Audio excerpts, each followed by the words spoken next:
The vast majority of us in America are never going to be able to retire. If you're my age or younger, if you're Gen Z, forget about it. You're not going to be able to retire. You can't even save up enough money right now to buy a house if you wanted to. And traditionally, one of the mainstays of actually saving and building wealth in this country, in our lives, has simply been home ownership. But that's completely done away with.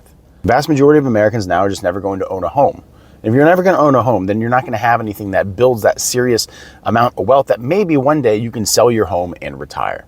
Because that's the only way that people can retire now, is hoping that their home actually appreciates in value enough that they can sell it off and downsize and live off the profit of the sale of that home, mixed with their 401k, mixed with their pension, mixed with their Social Security, or any other kind of benefits that they've received from a lifetime of work, and actually live out the rest of their lives without having to work. That's gone. That's gone. 10 years from now, I won't even be at retirement age yet. In 10 years from now, we all know that the retirement age is probably going to be pushed to 70 to 75 years old. Because the fact is, you're just a worker, and that's all you're meant to be. You're meant to be a worker until the day that you die. They say that people are living a little bit longer these days, so we need to raise the age of retirement, because we can't just let these people not work. They're still in working years. Have you met somebody who's 75 years old? It doesn't matter if people are getting older. It doesn't matter if people are living to an older age. An older person is still an older person. And yes, if you're 70, if you're 80, of course you can still work, but it should be a choice at that point. But that choice is being taken away by an economy that's making things so expensive that it pushes people back into the job market because they have no other choice. We don't realize in America that millions of Americans right now are trapped inside their homes. And who are those Americans? Boomers, elderly. People who, yes, they have a lot of wealth in their home. They have a lot of equity built up in their home, but they can't sell it. Traditionally, you'd get to a certain age where your kids and your grandkids, everyone's out of the house. And it's time for you to downsize. Maybe go get a condo. Maybe just get a smaller home, because you no longer need that 3-bedroom, 2-bath that now you as an aging American are sitting in. You don't need it. You know, nobody even goes in those rooms anymore. They're just time capsules from a time that is bygone at that point. Naturally, you would downsize, but there's no ability to actually downsize now. Say you finally paid off your house and it's time for you to retire and you want to move to something smaller. Traditionally, you would just sell your home and move into something smaller, or you would pass that home on to your children and they would help you to downsize to maybe a condominium somewhere in Florida, somewhere in the South, so you can actually live out the rest of your days in relative peace and comfort and safety in a 55 and up community. I know, this is a luxury, yes, but this was the American idea of what retirement would be like, but it's just gone now. There's no ability to downsize. A lot of people live in their homes, yeah, there's a lot of equity, but if they sold it, where would they go? There's nowhere to go. What are they going to move to rural Kansas and take homes there in small communities and still not be able to work? That means that there's no labor force in a place that really has minimal jobs and minimal labor as it is. The economic ecosystem in America is just been ruined, really, or at least we're in a kind of transition. But in that transition, many people are being stuck because we don't know what it's going to look like in the future. But what we do know is that we're going to be working forever. Because with elderly people being stuck, or them taking out reverse mortgages, or them taking out equity in their homes to the point where the banks are going to foreclose on that property when they die, none of that generational wealth is actually going to the next generation. It's just going to banks, going to the government, going away from you. It's being taken from you. It's being taken from you because the economy has changed in such a way that you are not meant to build wealth. You're not meant to build a retirement. A lot of people who are older who watch this channel may not understand just how difficult it is for Gen Z people, for millennial people, to actually build for retirement or actually go out and buy a home. But it's the thing that everyone wants. Everyone wants to go and buy a home, but where are those jobs that allow you to actually build towards that, to save towards that? The truth is, retirement isn't something that has been around forever. It's a relative modern luxury, honestly. No one was really able to retire. At some point, you got so old that you couldn't do anything, and people in your family, people in your community would help to take care of you. But nowadays, everyone's a worker. But in the 1950s and 1960s, America had such an economic boom that it allowed generations of people to actually save up enough wealth on top of social safety nets and social programs like Social Security that it allowed people at some point to just stop working. You know, the goal of life isn't to work. The goal of life isn't to just have a job forever. Yeah, it's nice. It's nice to have the socialization that comes from work, but with the work culture these days, it doesn't feel like socialization because everyone's just kind of forced into this kind of abject, indentured servitude where you have to take what you can get. Because the wages that people are making in the United States now, I mean, it's never going to build towards anything. Good luck finding a job that's more than 20. I saw a video the other day saying that a livable wage now is $66 an hour. And you know what? When I first heard that, I was like, that's ludicrous. But 10 years from now, the way that things are going in America, the way that the devaluation of the dollar is, the way that cost of living is go up, I think $66 an hour actually makes kind of sense. And even saying that does sound like lunacy, but at the same time, if you would have told me 10 years ago that $30 an hour would essentially be just enough for you to cover expenses, I would have called you a lunatic as well. These things are changing at a pace that I think American people just aren't ready for, and it's hitting us. It's hitting us, and it's hitting every generation. And like I said, you know, it would be nice if there was larger family homes that actually went to people who are ready for families, but elderly Americans are stuck in those houses because they have nowhere to go. And you say, well, you can just get a condo. Have you actually looked into the prices of getting a condo? Because when we were shopping for our house, we thought, you know, maybe a house in this market really isn't the smartest idea. But then we looked at condos. Number one, yes, you'd be saving a couple $100s on the condo itself. But with the condo fees, or if you have a house in a nicer neighborhood, you have the HOA fees, and it adds anywhere from a couple $100 up to $1,000 a month. The greed in the system of property ownership at this point has made property ownership a luxury, a dream. And the thing is, we're in a time right now where all jobs and services essentially are being geared towards serving the wealthiest people in America, really the top 10% of America. But the pay certainly doesn't reflect that. The only businesses that are actually starting to thrive in America right now are the ones that serve wealthy Americans. Right? With the wealth disparity that we have in America right now, there's actually no benefit for most businesses to open up that focus on low-income people, low-income families.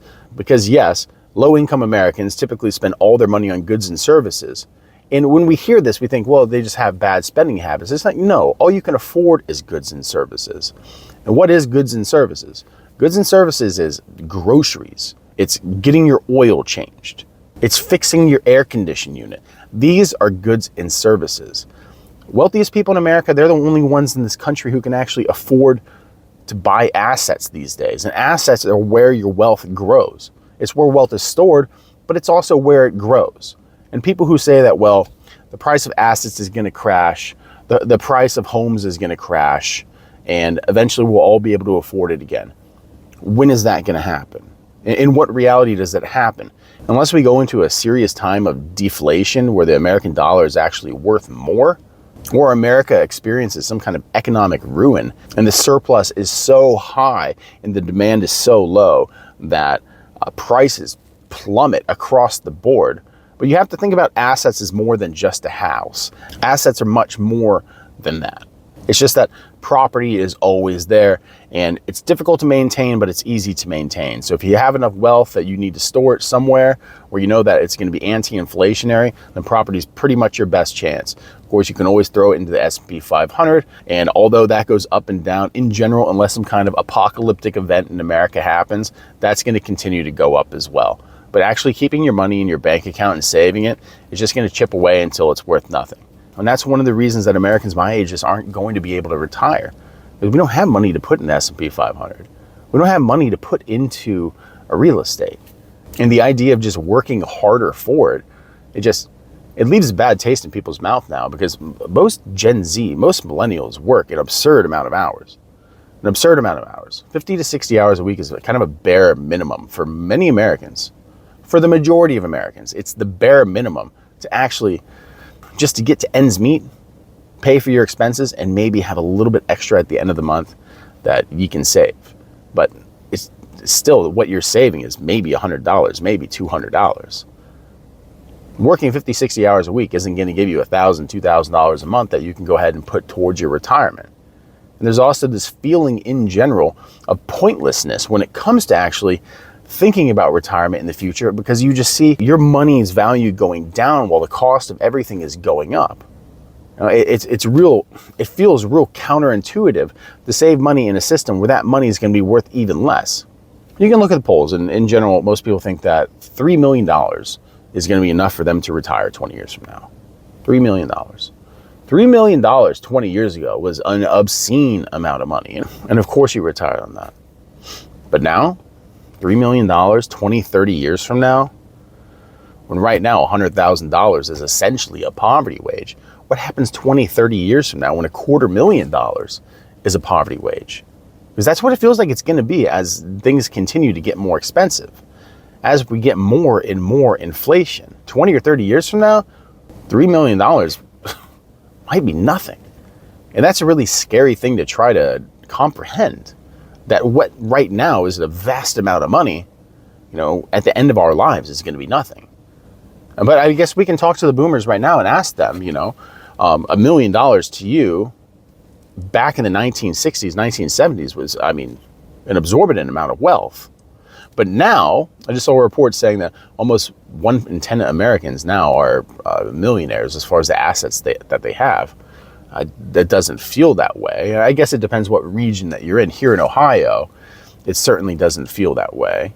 And the only way that most of those people have even gotten to the point where they can consider themselves as millionaires is because the home values have gone up so much that that's where their money's at.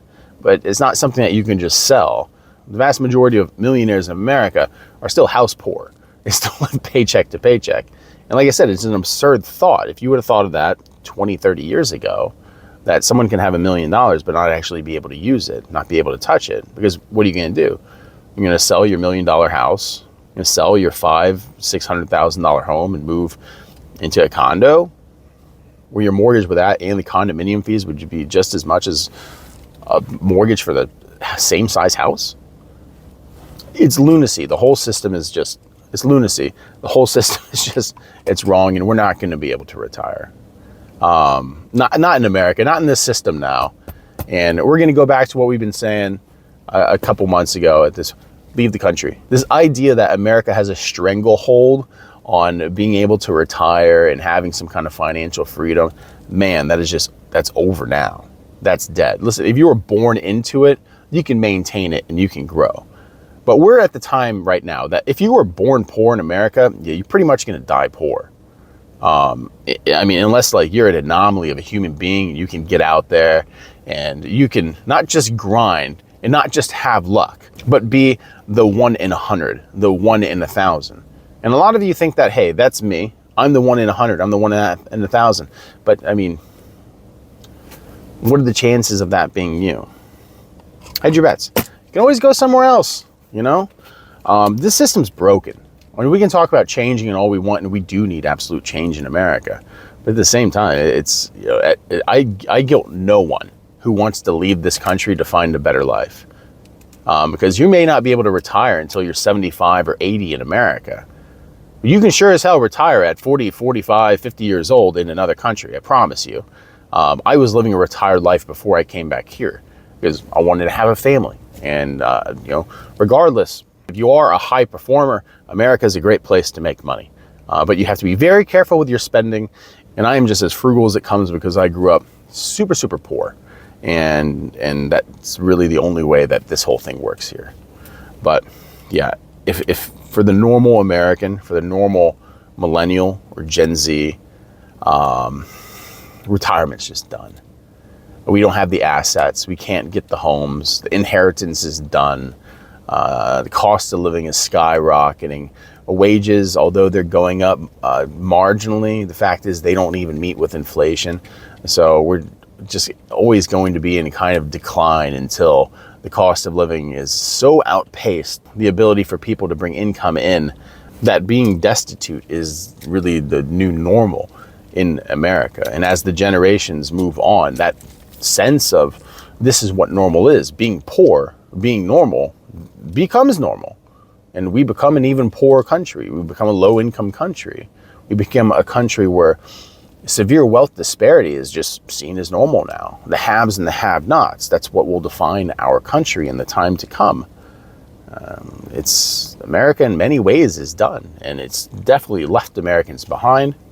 In retirement, if you can get it, if you can get it. If you can get it, get it. But without any kind of radical change happening to this country, without any kind of systematic recapture of wealth and investment back into government structure to be able to provide for the people, to give them services and goods at prices that they can actually see and meet, then this whole thing's going to collapse. And yeah, oh, that sounds like socialism. Yeah, I think at this point, socialism is really the only answer to the extreme capitalism that we've had. And I'm someone who grew up a real capitalist, and I still am. A lot of capitalist behaviors inside me. But at the same time, we look at everything that's happening in this country, and it really seems to be the only way forward is to be, or at least the only way to have any kind of fair life in America, through a vast social revolution of socialistic economic behaviors. Honestly, I think that's the only way out at this point. At least that's the only moral way out at this point, because the other way is just be like, the biggest dog gets the bone and, everyone else is hungry. But I guess that's just the way that it is. So I don't know. If you're still here at this point, hey, like and subscribe. If you think you're going to be able to retire 20, 30 years from now and you're just a normal American, let us know how that works in your head in the comment section. If you did it, if you found a way out of this rat race, let us know. Give us some tips, because a lot of people, I'm sure, could benefit from that. But we appreciate you as always. Think about becoming a member. To all our members, hey, thank you. Thank you for your support. We love you guys. But other than that, hope you guys have a good one. Take care.